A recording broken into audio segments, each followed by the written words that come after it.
¿Alguna vez te has puesto a pensar que un ingrediente diminuto es capaz de despertar opiniones intensas cada vez que aparece en la mesa? No es política, ni deporte, es comida. Más específicamente, las pasas. Y aquí va un dato que casi nadie conoce. Antes de convertirse en este ingrediente tan amado por unos y tan odiado por otros, las pasas pasan por uno de los procesos más curiosos y controlados de la industria alimentaria. Y es mucho más complejo que simplemente dejar secar la uva al sol. Ahora dime una cosa, y responde con sinceridad. ¿Eres de los que disfrutan las pasas en los platillos? ¿O de los que prefieren quitarlas una por una antes del primer bocado? Para que te hagas una idea, kilos y kilos de uva fresca prácticamente desaparecen para formar un solo paquete de pasas. Es como si la fruta fuera comprimida por el tiempo, el calor y la precisión industrial.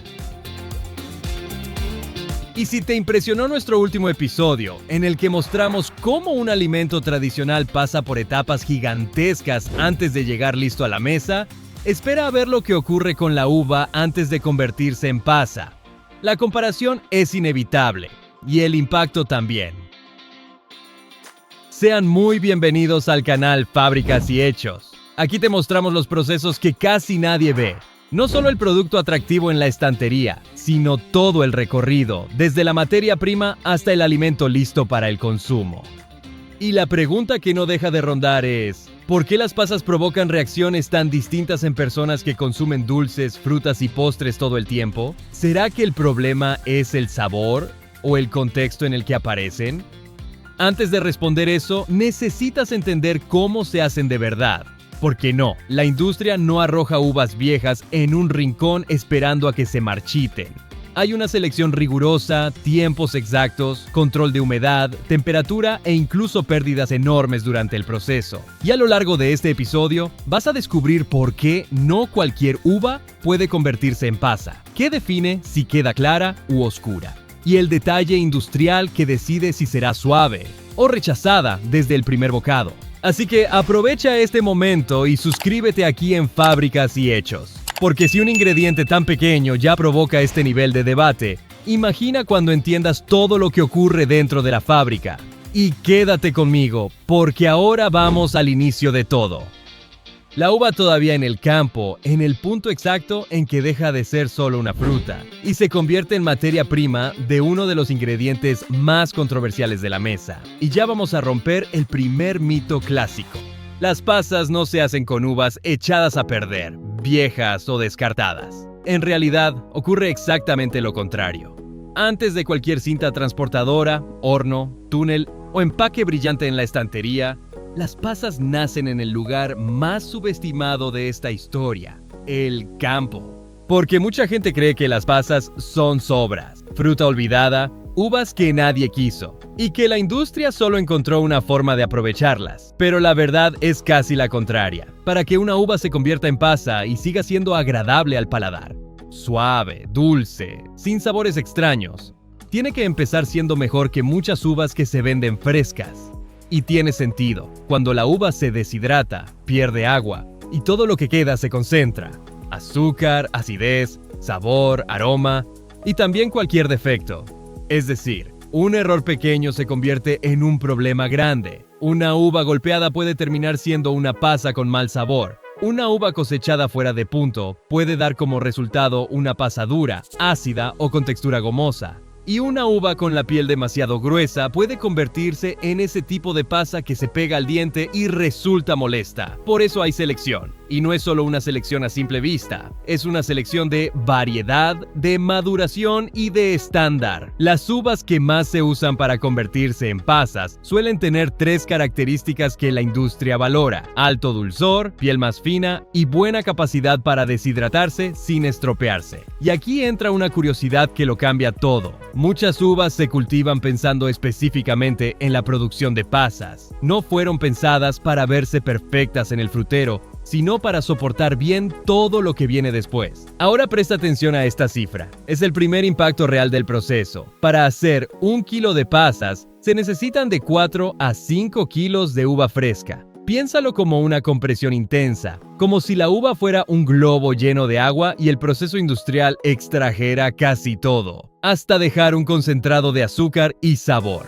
La uva no solo se encoge, se transforma, y eso tiene un efecto importante. El costo y las pérdidas controladas comienzan incluso antes de la fábrica, porque la selección ya es rigurosa en el campo y al llegar al centro de recepción. Uvas demasiado pequeñas, golpeadas, agrietadas, con señales de hongos o fuera de estándar, muchas veces ni siquiera entran en la línea principal. En la industria alimentaria, sobre todo cuando el producto final tiene que seguir un estándar comercial, todo lo que se sale de ese patrón se convierte en pérdida o se destina a otros usos. Y hay un punto más crítico que todos: la cosecha en el momento exacto. La uva tiene que estar lo bastante madura para tener azúcar y aroma, pero no puede estar demasiado madura al punto de empezar a fermentar o volverse demasiado frágil. Es una ventana corta. Y el productor sabe que, si falla aquí, no sirve de nada intentar corregirlo después en la fábrica. La pasa no maquilla nada. La deshidratación lo revela todo. Después de la cosecha, empieza una carrera contra el tiempo. La uva está viva, respira, se calienta y cambia. Si pasa demasiadas horas con calor, apretada o sin ventilación, empieza a perder calidad. Entonces la logística se vuelve parte del proceso industrial. Cajas adecuadas, transporte rápido, recepción organizada. Parece un detalle pequeño, pero es justamente ese tipo de cuidado el que marca la diferencia entre una pasa suave y uniforme y una pasa demasiado oscura, con la textura comprometida o el sabor alterado.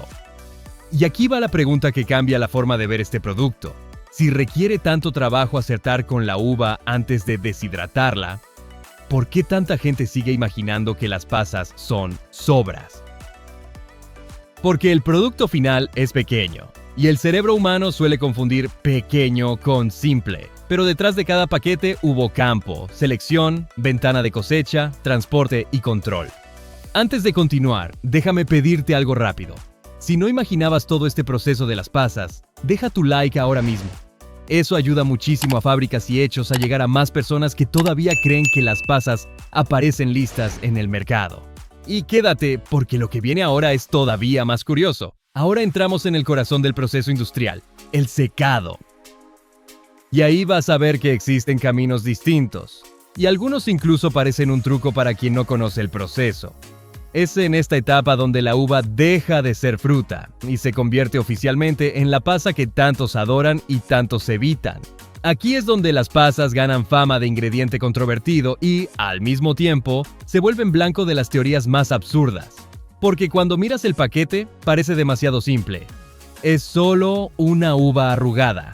Y cuando algo parece simple, el cerebro intenta completar la historia por su cuenta. Y ahí nace lo de siempre. Son uvas viejas, son sobras, están llenas de químicos, las dejaron pudrirse y luego las vendieron.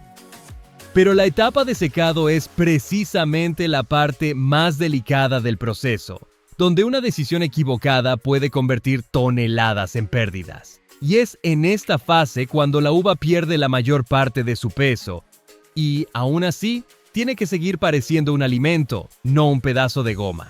Antes de secarse, las uvas pasan por una preparación que ya define la mitad del resultado final. Limpieza, eliminación de hojas, pequeños tallos, frutos muy dañados y cualquier cosa que pueda contaminar el lote. Y aquí entra un detalle que muy poca gente conoce. La piel de la uva tiene una capa natural que funciona casi como un escudo contra la pérdida de agua. Si simplemente pones la uva a deshidratarse sin control, puede tardar demasiado tiempo. Y cuando tarda demasiado, el riesgo de fermentación, mojo y alteración del sabor sube muchísimo. Por eso, muchos procesos usan una etapa de pretratamiento controlado para facilitar la salida del agua de manera uniforme. Piénsalo como si la uva llevara un impermeable. Hay que reducir esa protección sin destruir la fruta. A partir de ahí, existen dos caminos principales. Y la elección cambia el color, la textura e incluso el nivel de aceptación. El primero es el secado natural controlado, uvas distribuidas en bandejas o superficies específicas. con un espaciado calculado, protección contra la contaminación y circulación de aire monitoreada.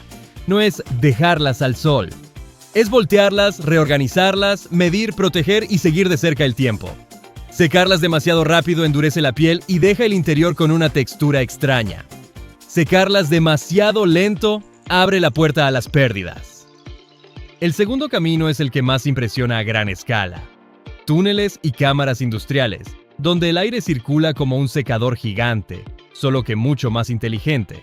La temperatura y la humedad no están ahí para cocinar la uva, sino para extraer el agua al ritmo correcto. El objetivo es llegar a un punto de equilibrio. Poca agua para dar estabilidad y seguridad, pero no tan poca como para que termine hecha una piedra. Aquí viene el dato que explica por qué las pasas parecen desaparecer. Para convertirse en pasa, la uva pierde más del 70% de su masa, principalmente por la pérdida de agua.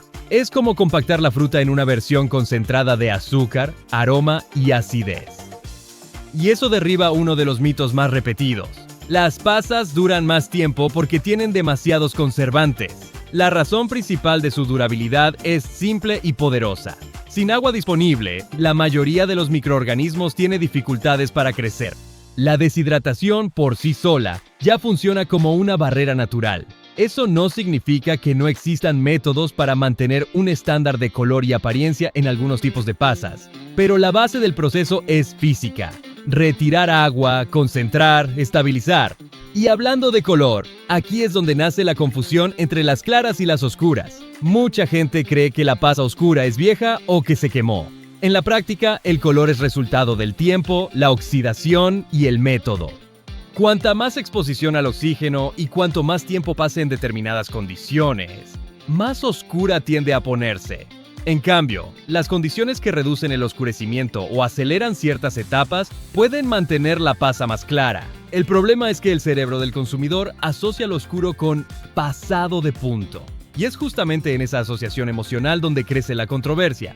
No es solo sabor, es percepción. Y ahora quiero llevarte a esta discusión. ¿Te gustan las pasas? Y si no te gustan, ¿es por el sabor? ¿O por esa textura demasiado masticable? ¿O porque aparecen donde menos las esperas? Cuéntanos en los comentarios. ¿Pasas sí o pasas no? Queremos saber qué es lo que más pesa en tu opinión sobre este ingrediente. Y vamos a seguir, porque ahora entramos en la parte más fría y más rigurosa del proceso. Es cuando la industria decide el destino de cada pasa. Clasificación y control de calidad. Máquinas y sensores detectando defectos que el ojo humano ni siquiera percibe. Y rechazando lotes enteros en cuestión de segundos. Ahí vas a entender por qué el paquete parece uniforme. Pero detrás hay una selección implacable. Después del secado, la pasa deja de ser una fruta arrugada y se convierte en un producto que pasa por un verdadero tribunal industrial. Ahora es un producto bajo evaluación constante. Y aquí empieza la parte que poca gente imagina. La pasa no sale de la etapa anterior directo al paquete. Entra en una línea donde el estándar es ley. Y cualquier desviación, por mínima que parezca, se convierte en separación automática. Aquí es donde mucha gente se sorprende, porque el proceso deja de ser artesanal por completo y entra en el territorio de la precisión de las máquinas. Nada de suposiciones, nada de esta parece buena. Lo primero que ocurre es la clasificación física. Las pasas pasan por sistemas que las separan por tamaño, forma y peso. Parece un exceso de rigor, pero es una exigencia del mercado. Cuando el consumidor abre el paquete, espera encontrar algo consistente. Si una parte viene demasiado pequeña y otra demasiado grande, la percepción de calidad baja, aunque el sabor sea adecuado. Después entra en juego el ojo de las máquinas. Cámaras y sensores analizan color, brillo y textura superficial a gran velocidad. Y aquí hay una ironía. Mucha gente dice que las pasas son todas iguales, pero en la línea de producción la diferencia aparece todo el tiempo. Una pasa demasiado oscura puede indicar una oxidación por encima del estándar de ese lote. Una pasa demasiado clara puede sugerir un secado incompleto. Y una pasa aplastada puede convertirse en un problema de textura que el consumidor percibe al instante. Y no es solo apariencia. Existen etapas de seguridad que buscan cualquier cosa fuera de lo esperado. Fragmentos no deseados, partículas, materiales que no pertenecen al alimento. En líneas modernas, esta verificación se hace de forma automática, con detección y expulsión inmediata. Es el tipo de operación silenciosa que protege el producto y que casi nadie recuerda cuando llama a las pasas simples. Aquí viene un mini impacto. Dependiendo del estándar exigido, una cantidad enorme se desvía. No necesariamente para descarte, sino para otras categorías, otros usos industriales, mezclas o estándares distintos. Porque el paquete que llega al mercado no es un retrato del campo, es un retrato de lo que pasó por el filtro más riguroso del proceso. Y hay más. Muchas líneas también hacen un barrido por lotes, porque una pequeña desviación repetida puede indicar un problema de secado, transporte o almacenamiento. Lo curioso es que el consumidor rara vez percibe este nivel de filtro. Solo lo percibe cuando algo sale mal. Cuando la pasa llega dura, pegajosa o con el sabor alterado. Ahí entra el empaque, que tampoco es solo una envoltura bonita. Tiene que proteger contra la humedad y el oxígeno, porque basta con que el producto reabsorba un poco de agua para que cambien la textura y la estabilidad. En otras palabras, la industria seca, selecciona y luego tiene que impedir que el ambiente deshaga ese trabajo en el camino hasta el consumo. Al final, el paquete bien presentado es una vitrina. La realidad detrás es un tamiz industrial que solo deja pasar lo que encaja en el estándar comercial. Y por eso las pasas se convierten en un caso curioso. Detrás de un ingrediente pequeño, existe una cadena de decisiones gigantesca. Pero en la mesa, todo se resume a una pregunta simple y recurrente. ¿Entra o no entra en la receta? Pero ahora respondemos lo principal. ¿Por qué las pasas siguen generando reacciones tan distintas incluso con todo este control? Y aquí va un spoiler. La fábrica hace su parte. La diferencia ocurre de verdad en la memoria, en la expectativa y en el contexto en el que aparece. Después de ver todo el recorrido industrial de las pasas, queda claro que el problema rara vez está en la fábrica. El proceso es preciso, controlado, estandarizado y pensado para entregar siempre el mismo resultado. Aún así, basta con que las pasas aparezcan en la mesa para que surja un rechazo inmediato. Y eso tiene mucho más que ver con la cultura y la psicología que con el sabor. En muchos contextos, las pasas casi nunca aparecen solas. No son las protagonistas. Surgen mezcladas, escondidas, inesperadas. Sobre todo en platos donde el sabor dulce no es lo que la persona espera encontrar. Y el cerebro humano odia las sorpresas en la comida. Cuando esperas una cosa y encuentras otra, la reacción emocional llega antes que el razonamiento. No es necesariamente malo por definición, pero entra en conflicto con la expectativa. Y hay un factor psicológico muy poderoso, el control. Mucha gente no rechaza la pasa en sí, rechaza la sensación de que apareció ahí sin avisar. Por eso existe el hábito de quitarlas una por una. No es solo retirar un ingrediente, es recuperar el control del plato. La pasa se convierte en un símbolo de invasión culinaria, y entonces cualquier receta que la lleve puede convertirse en combustible para la discusión. Ahora compara eso con otros contextos. En muchos lugares, las pasas se usan de forma previsible y declarada, en panes, pasteles, cereales, rellenos y platos específicos donde el sabor dulce ya se espera. En muchas tradiciones culinarias, además, la combinación de dulce con salado aparece con frecuencia. Y nadie descubre la pasa por sorpresa. Ya forma parte del acuerdo. Sabes lo que estás comiendo antes del primer bocado. La discusión crece cuando las pasas aparecen en comidas compartidas, donde la persona no arma todo por sí sola. Alguien sirve, alguien mezcla, alguien decide. Ahí la conversación deja de ser solo sobre un ingrediente y se convierte casi en un pequeño conflicto de preferencias. Y cuando eso se repite en familias, celebraciones o costumbres colectivas, el debate gana identidad. Ya no estás juzgando solo un alimento, estás eligiendo un lado. Y todavía hay una curiosidad que lo cambia todo. Cuando las personas prueban pequeñas porciones sin saber exactamente dónde están las pasas, o sin esperar un plato específico, el rechazo suele disminuir. Eso sugiere que, muchas veces, el detonante no es el sabor aislado, sino la sorpresa. agravada por el contexto equivocado en el momento equivocado. El ingrediente acaba cargando con la culpa de romper una expectativa que ya estaba formada incluso antes del primer bocado. Entonces, al final de cuentas, las pasas son una historia sobre percepción. La fábrica hace su parte. Deshidrata, estandariza, selecciona y entrega. La verdadera disputa ocurre en la mesa. Tradición, memoria afectiva, control y la vieja mezcla entre dulce y salado que para algunos es encanto y para otros es provocación. Si después de ver todo esto te diste cuenta de que el rechazo a las pasas puede tener más que ver con el contexto que con el ingrediente en sí, la pregunta final es directa. ¿Te gustan o no te gustan las pasas? Cuéntanos. Y si te está gustando este detrás de cámaras y quieres más videos como este, suscríbete aquí al canal Fábricas y Hechos, porque todavía tenemos muchos secretos industriales por mostrarte. Y comenta aquí abajo qué fue lo que más te sorprendió. ¿El proceso industrial, la parte psicológica o la controversia cultural? Y deja también tu veredicto. ¿Pasas sí o pasas no?